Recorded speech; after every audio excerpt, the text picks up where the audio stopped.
Season 4, Sanity or Salvation, Chapter 43. Well, I'm glad you're having a good holiday at least. Oh, well, I guess that must have been hard. Yeah? What did he say? At least there's that. Don's footsteps made a light sound as he continued passing back and forth through the kitchen, the phone pressed to his ear. He switched hands briefly just to wipe away the sweat at his palms. His brows inched closer to each other as he balled his lips, listened to the exasperated voice on the other side. I understand.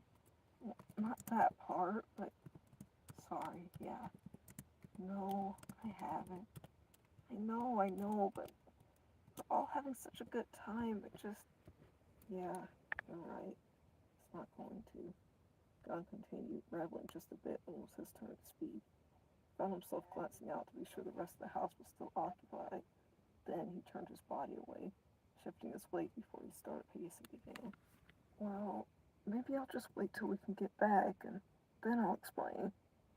Then I'm still responsible in handling it. I'm not a liar.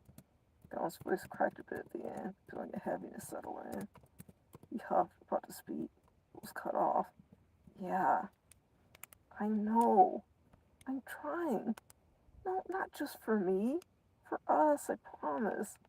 His voice softened. His attention was pulled away briefly again, listening to his family laughing in the other room.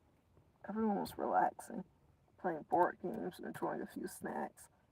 Fern had been one of the first to call it quits, her medicine making her sleepy. Then they stepped away as well to help her to bed. Genevieve was still up and ecstatic, recalling her favorite moments from the holiday, happy to be permitted a longer time to stay up for the occasion. Yeah, we're all together. You're yours too? Yeah, Gunn quickly responded. I started again. Commotion in the other room got his attention.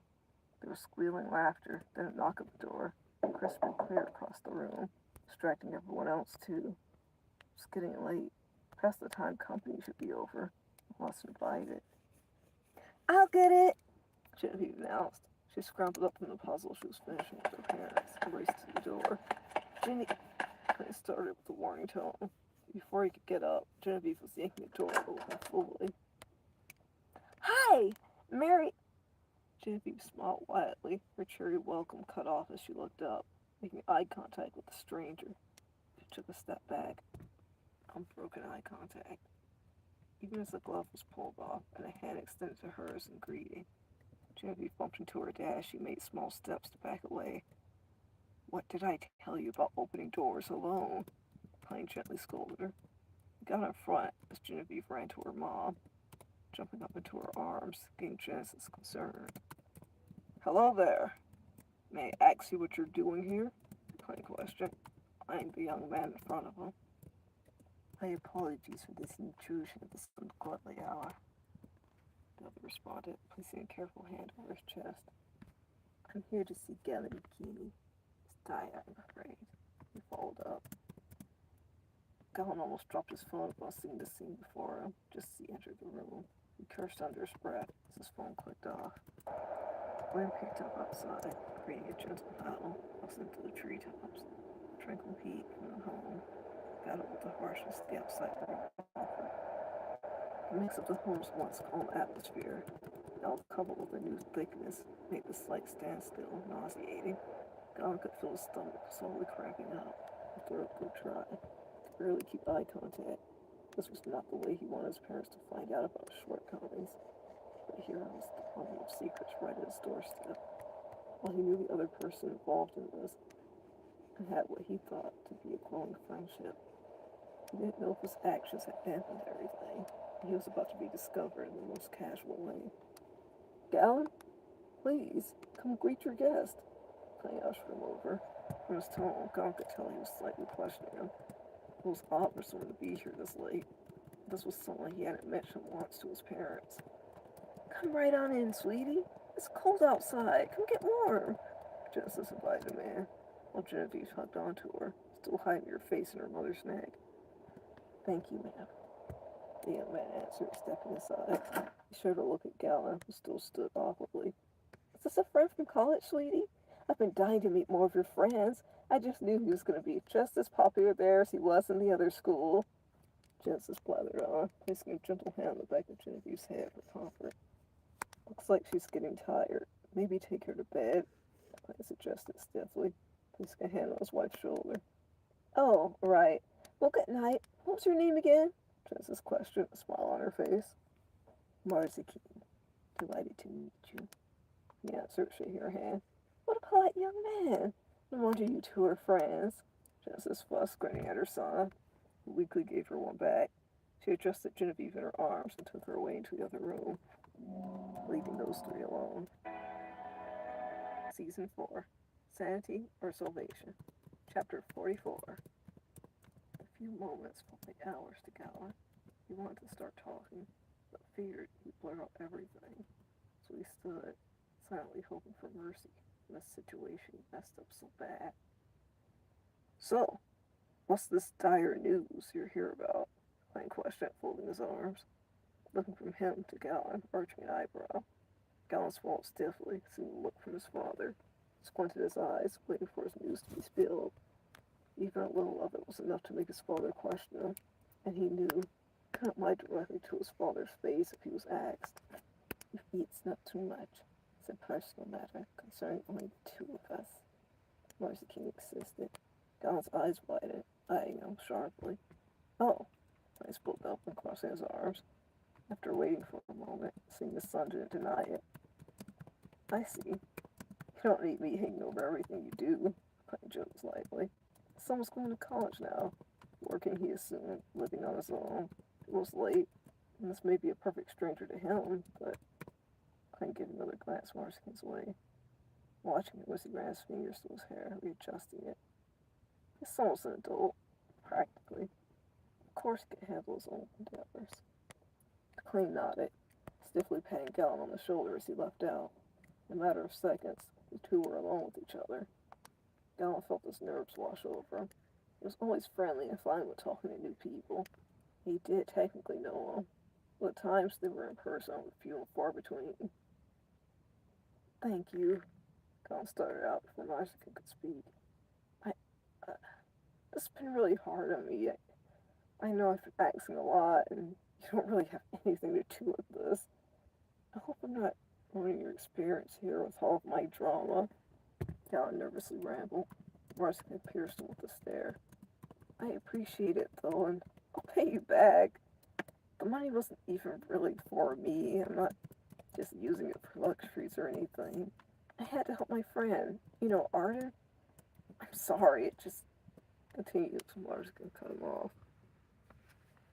Don't be upset. Blue eyes cut into brown. I won't burden you further.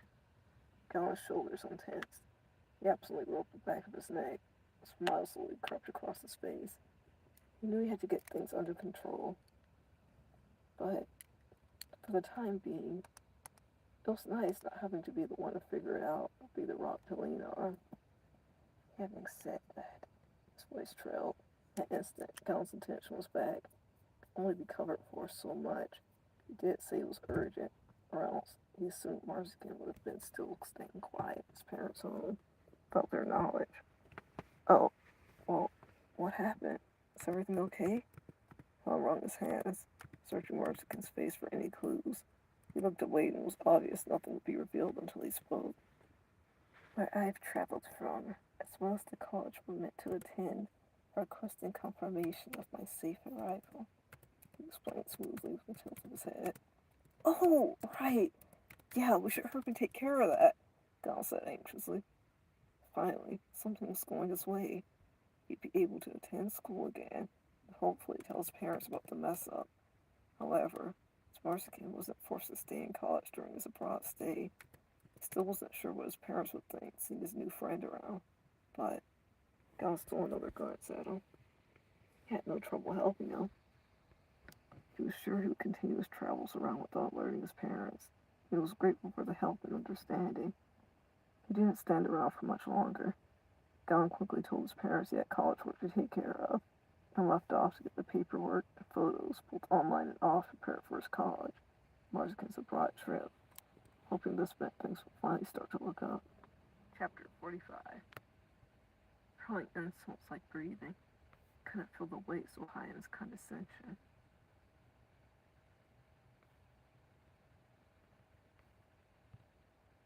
Chapter 45. Hurling insults like breathing. Couldn't feel the weight so high in his condescension. The lines blurred between harmless anger and seeing the other as an opponent, rather. If they both felt the same way, maybe it would be easier to digest. There's so much more happening than you know. Stop being a brat and stop feeling so sorry for yourself all the time. The words would never leave. He didn't move when he used them as fuel in his rage, and they hadn't left now that he questioned his emotions towards every issue he faced. The room was dark. His suitcases, blemished and torn, matched their owner. Regardless of the scars, they're both ready to go. He clutched the stuffed toy close to his chest, knowing it would soon be his only companion again. He found himself pulling away from the group more and more as the festivities had winded down. The fun he had, the warmth he felt as he was welcomed back with open arms, had twisted once again. Maybe it was the guilt, or perhaps his body's way of getting ready to leave the comfort. Arden stared at the ceiling above him, holding tighter. Another day had come. It was almost over. In a few moments, he'd be eating dinner one last time with everyone. Time to escape over and over in his mind. Do I tell Mom this time before I leave? Would that be better? Arden questioned. He remembered the tears in her eyes when they saw each other again. His hands tensed into a fist. How would she look at him leaving again without an explanation? Arden pushed his saliva back. Couldn't do it. Not to her or to Verna. There's nothing here for you. The words rasped through. Goosebumps trembled up his arms, and his eyes slowed to a close. He had to leave his town behind once again. Exhaustion didn't mean he got to stop. Arden sat up a bit, glancing at the family album he had smuggled away. Bits of evening sun gave him light. His eyes fell on his face. Reed, in their old lawn, sporting a stupid new haircut, sneering, flipping off the world. Arden's sorrowful smile soon turned to him squinting his eyes, a small wash of panic going over him. How old was he here? What were we doing that day? A simple question scared him. He managed to find the dates before he slammed the book closed, panting. How could you forget? The words screamed through his head. Don't you care for your own brother anymore? Or have you moved on too? Arden paused stiffly, hands holding the sides of his head. Those words, they weren't his own. Josiah. Arden barely whispered, the name carried to the empty room. The fear he once felt with the voice overtaking his own, starting to feel like home. Josiah! Arden called again. He dropped the giraffe to the floor, getting fully to his feet, searching frantically.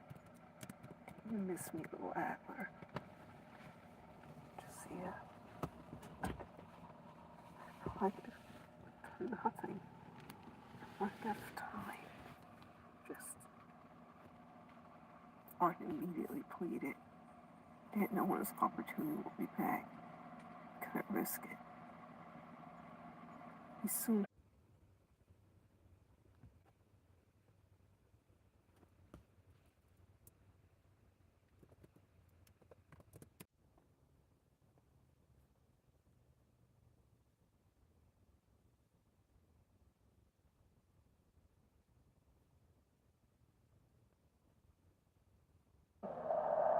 rushed a cold wind through the room, storming the garden.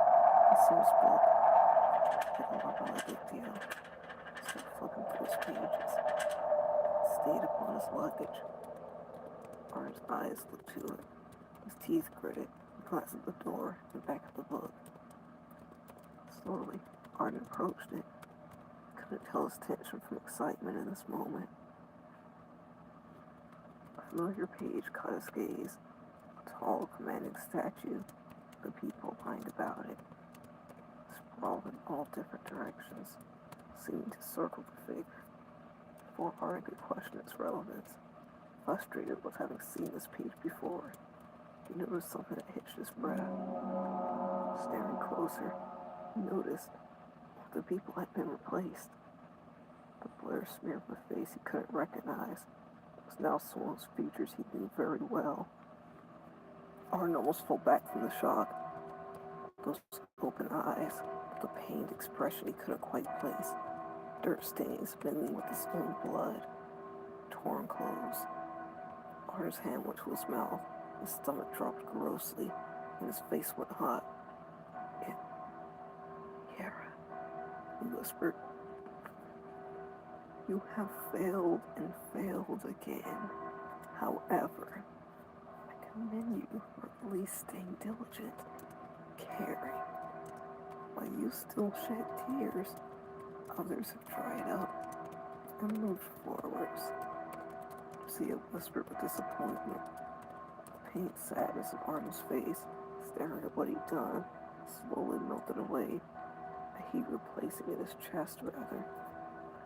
In his head, the things his brother went through were brought up, from Easton beating him to Renly pressuring him all through his childhood, his bandmates using his work for fame, even the thoughts of his family enjoying the holiday without Reed sent deepening resentment through him.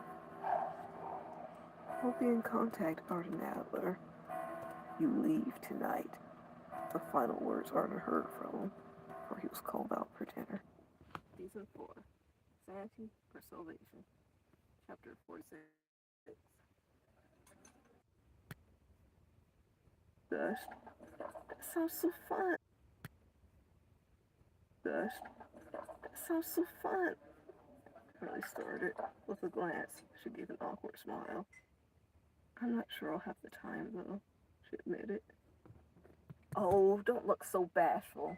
If you want to go have fun, you should. Don't worry about me, Verna pushed. Riley's face reddened a bit. I couldn't do that. Between the bills and taking care of you, I have too many commitments to make little fun plans right now, she sighed. Responsibility from this one. I've been waiting my whole life to hear that, Verna laughed. Well, we won't make concrete plans, but I'm sure we'll have time for each other down the line, Fang interjected. Mr. Lee, if you need money, you can have my piggy bank. If you can get the money out without breaking him, I'd be really happy, Genevieve offered. Ginny, that's not something to bring up, Clayton tried to hush her. Why not?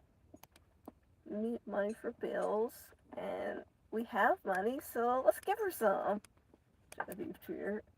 Awkward smiles flashed across the room. Honey, that's for grown-ups to figure out.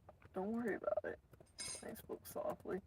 Billy gave a smile Genevieve's way, thanking her for the offer. She swallowed down cool water from her glass soon after, desperate to shrug away the heat in her face. She couldn't help but think about a time she would have taken that piggy bank offer seriously. What about you, honey? Your dad says that a friend from college had business with you. Sounds exciting. Are you getting a reward or something? Janice gushed, beaming at her son. Arden bit harshly into his food, watching Gallon, who was getting irritated by the moment of the conversations around him. Hearing about Gallon's other friends just made his gut twist. Couldn't be mad at Gallon for having friends. He always had more than him. Knowing how strained their relationship had been, hearing about his replacements just gave him a pit of jealousy. No rewards that I know of. Just some notes to look over. Gallon blathered, quickly putting food in his mouth to avoid speaking. Well, he sure was polite. We have to speak to him proper next time. We should invite him to our house, Genesis announced. Gallon choked, quickly grabbing some water, chugging it down. We should invite your girlfriend, too. She's so nice. She gave me a bow for my present, Genevieve boasted proudly. This has been such a good time. What was everyone's favorite part of the holiday? Renly asked, looking around at everyone. There was something healing about a warm room full of loved ones and laughter that she missed. She was so glad Verna convinced her to have this party. Skating! I want to keep doing it, Genevieve spoke up first. Oh, great. What did we get ourselves on the hook for? Clayton whispered in his wife's ear, making her giggle like he's swatting at him. I was just seeing everyone again, I guess, Cal said sheepishly. Oh, we missed you too, my little softy.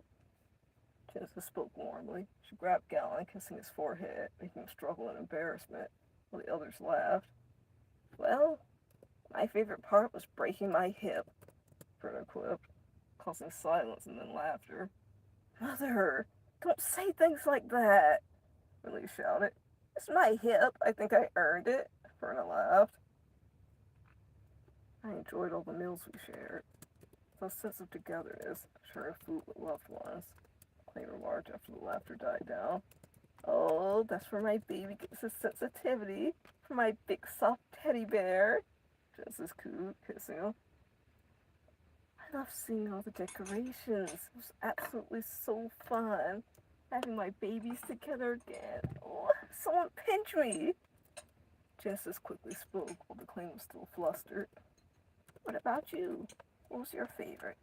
Verna grabbed Arden's attention after eating her last bite. Arden sat a little straighter. It was reading to me, Genevieve insisted before being shushed. Probably celebrating Reed's birthday, Arden muttered, causing a hush over the table. He had a birthday? I wanted cake too, Genevieve whined.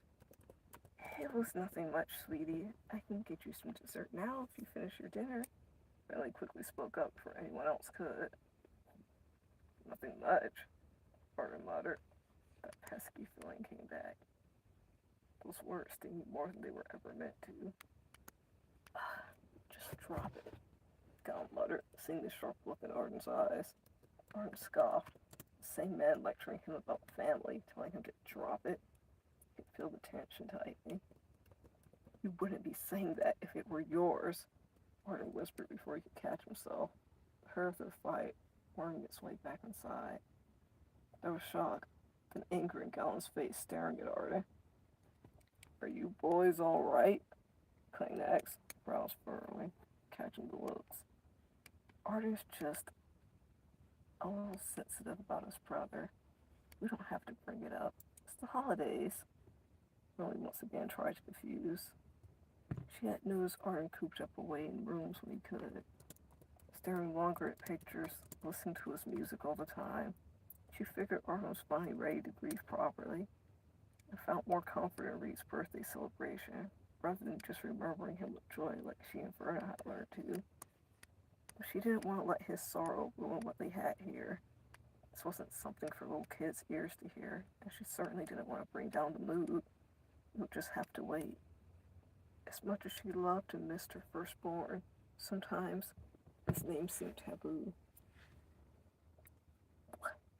We can't discuss my brother because it's the holidays, Arden spat back in disgust. He got out of his chair, glancing around the table, a fear washing over him, but fuel pushing him further. That's so typical of you, Arden spoke louder.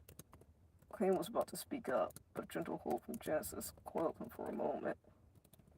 I don't want to fight about this, Arden. Everyone's having a good time. I'm sorry, I don't want to hurt the mood talking about the past right now. Really griped back.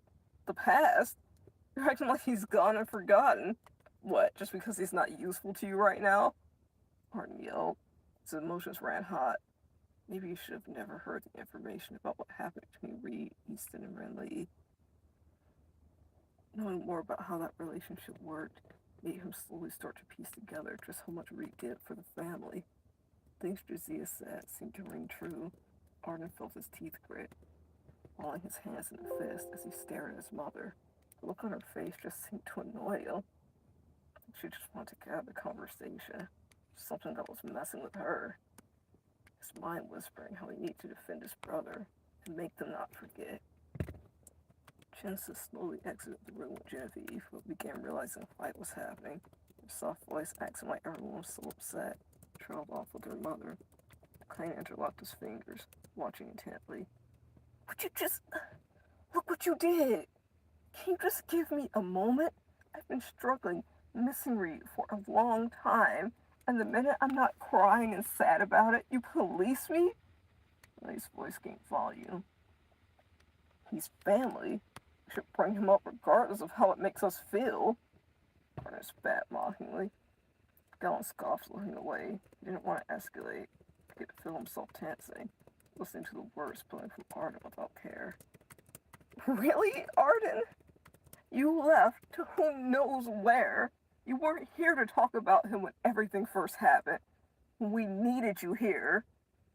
Rinley shouted, very pain leaking through the patchwork cracks. I'm sorry I wasn't here to be the therapist like Reed was. I hope you care enough when I'm gone to at least bring me up in conversation. Arden snarled. That's enough, Arden! Why does it always have to be how you want things done and when? Stop yelling at your mom! Galen suddenly spoke up, seeing the hurt in Rinley's face. Arden's expression was soft, but he recovered quickly, blinking rapidly. Shut up! Arden shouted back. McLean stood up. Okay, let's all simmer down. This has been tough on everyone. There is no point in acting like fools about it, he said sternly. Apologize to your mother, boy. He stared Arden down. It's okay, I think we should just all go to bed. Really suggested. Just stop the claim before you could approach Arden. Arden quickly left the room in a hurry. You're going to bed, ladies. I'll clean up the kitchen. Clayton offered. Miss Verna, I can help you back to your room, Colin suggested. He went over to help her out of her chair, clapped on the shoulder, stopped him briefly. Clayton gave him a nod of approval before walking off to clear plates.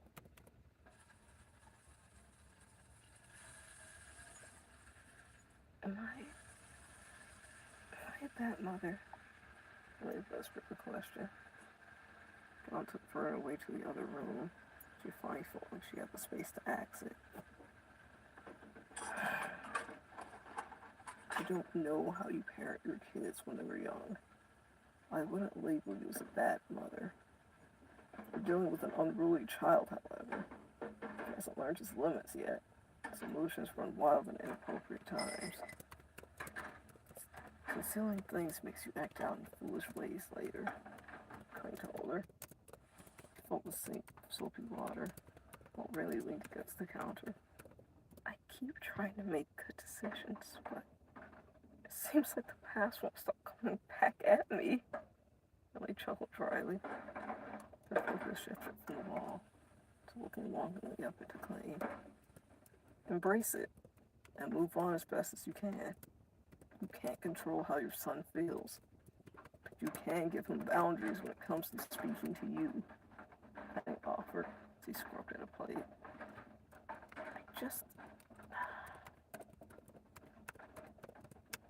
I just feel so awkward and horrible doing either. If I try and give too much freedom and just leaving him alone with everything, it feels so wrong. But if I try and act strict, it seems like I'm insensitive. I know I didn't really do the best the first time around, and it kind of just seems like I'm doing the same thing Arden. I don't know. I really blew out air, slowly going to start putting things away. Well, I think it'll all work out. Colin's a good boy. Maybe he'll help and talk some sense into him.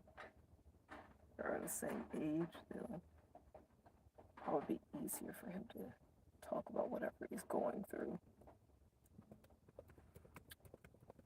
I think he'll learn to be more mature with how he's feeling.